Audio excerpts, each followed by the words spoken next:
Profesor, primero, buenos días. ¿Cómo Buenos está? días, ¿qué Bienvenido. tal?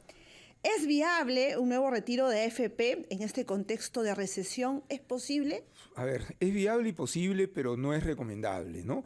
La industria de AFPs manejaría hoy día aproximadamente 200.000 millones de soles, es decir, un 50% casi de lo que tiene todo el sistema bancario, pero la industria de AFP es para largo plazo, es para las pensiones, no es para retirar y consumo inmediato. Eso es tema uno. Tema dos, ¿tenía sentido el retiro en la pandemia? Sí, era una situación de emergencia, muchas personas habían perdido el empleo, etcétera. Pero ¿tiene sentido hoy día en un país con 25% de formalidad un nuevo retiro? ¿A quiénes van a beneficiar? ¿Al pobre? No. Va a beneficiar al formal, al que todavía tiene dinero en la AFP, y al final, ¿cuál puede ser la consecuencia práctica? Que estas personas saquen el dinero y, dada la situación del país, este dinero se vaya al exterior. Es decir, por ningún lado es beneficioso, ¿no? Sí.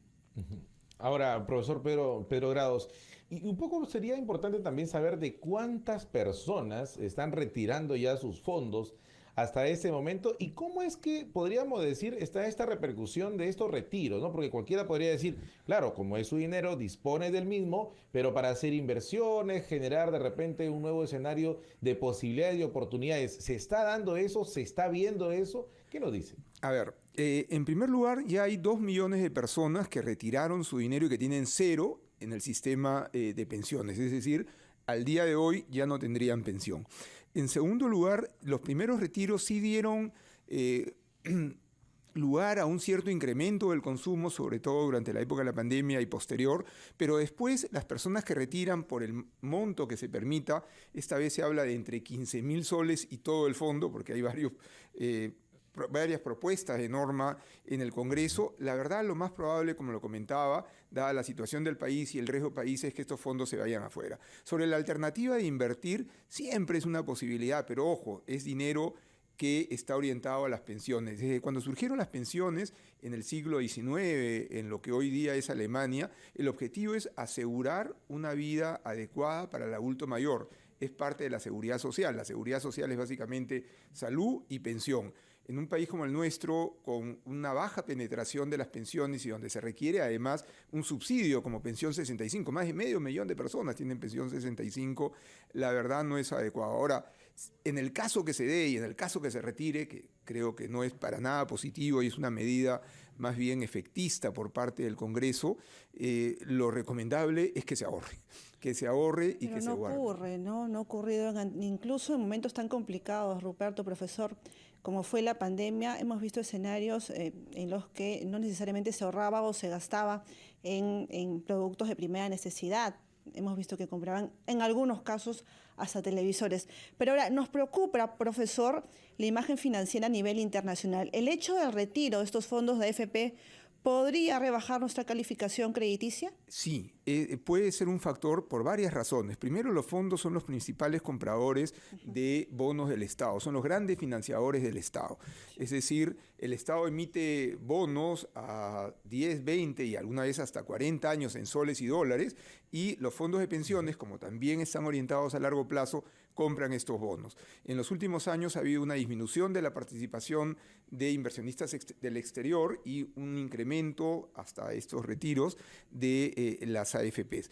Y si hay menos fondos para comprar bonos del Estado, la tasa de interés puede subir. Pero no solo eso, sino que estos fondos también se orientan a infraestructura, carreteras, trenes, el subterráneo de Lima, la ampliación del aeropuerto. Muchas de estas obras están financiadas con este dinero de largo plazo a través de emisiones. En la medida que desaparece esa posibilidad, estos inversionistas o estos empresarios, sector privado o la propia obra del Estado va a tener que recurrir al exterior. La banca multilateral, dígase Banco Mundial, Banco Interamericano de Desarrollo, siempre está dispuesta, pero las condiciones a veces son de mayores costos.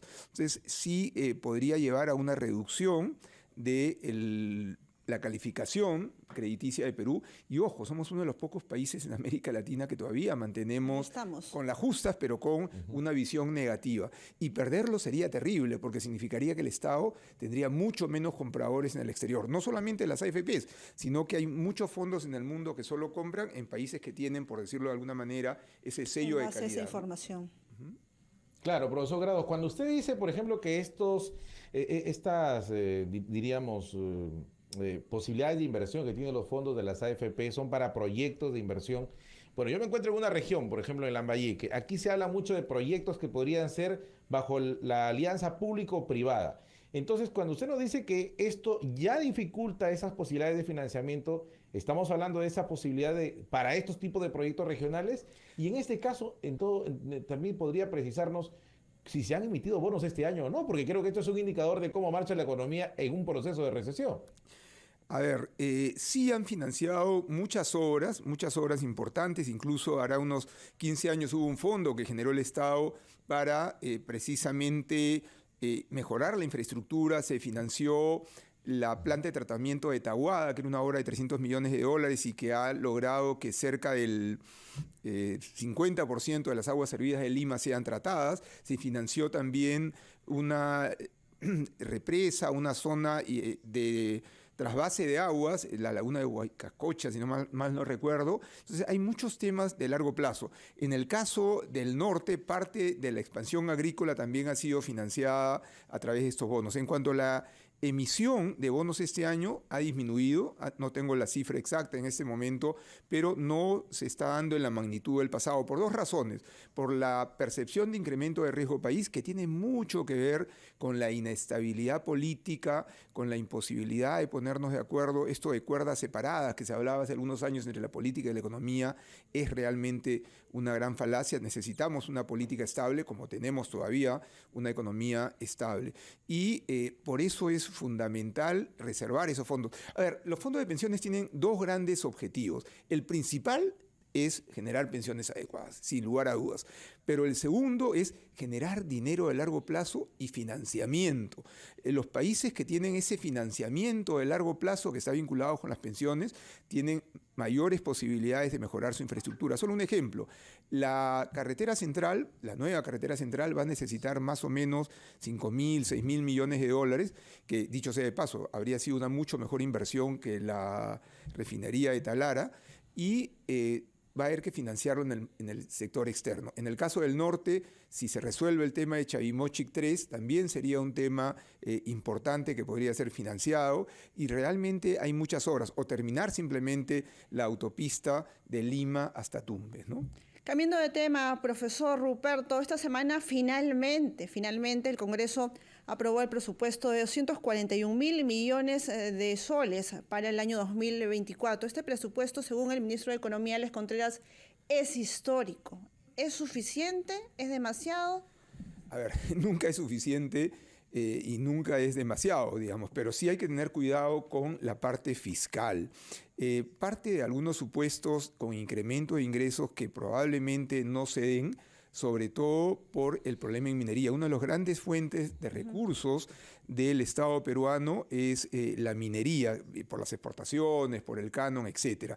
Y lamentablemente no hay muchas nuevas inversiones. Que Yabeco en el sur, en Moquegua, ha sido la última grande, y ojalá se vuelva a reactivar todo lo que significan las inversiones. Ahora, acá lo importante, en el caso del presupuesto, si mal no recuerdo, se le ha asignado más a las regiones, lo cual en principio puede ser positivo, pero las regiones no han sido buenas ejecutoras. Entonces, yo creo que esto debe ir de la mano con todo un apoyo técnico del gobierno central hacia las regiones para que realmente se pueda ejecutar. Lo bueno es que no ha sido año electoral, que ya hay un cierto aprendizaje de los gobiernos regionales en general, y eso podría agilizar la ejecución, ¿no? Muy bien. Profesor Pedro Grados, muchísimas gracias por estar con nosotros esta mañana. De verdad le agradecemos porque también nos ayuda un poco a tener mucho más luz respecto de lo que está pasando en el ámbito económico de nuestro país. Gracias por estar con nosotros esta mañana. El director de la Escuela de Posgrado de la Universidad de Lima dialogó con nosotros en el comentario económico de la rotativa del aire.